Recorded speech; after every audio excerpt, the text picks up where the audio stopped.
natin. Kulang tayo ng isa. Go. Pwede ba? Pwede ba ako pasali? Go.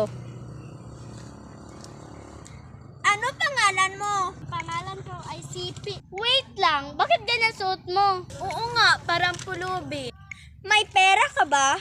Nawala na kasi yung mama at papa ko. Halika nga dito. Go. Aray, bakit mo ko inila? Ano ba kasalanan ko sa'yo? Sumasagot ka pa ha? Dapat bigyan natin siyang maayos na leksyon.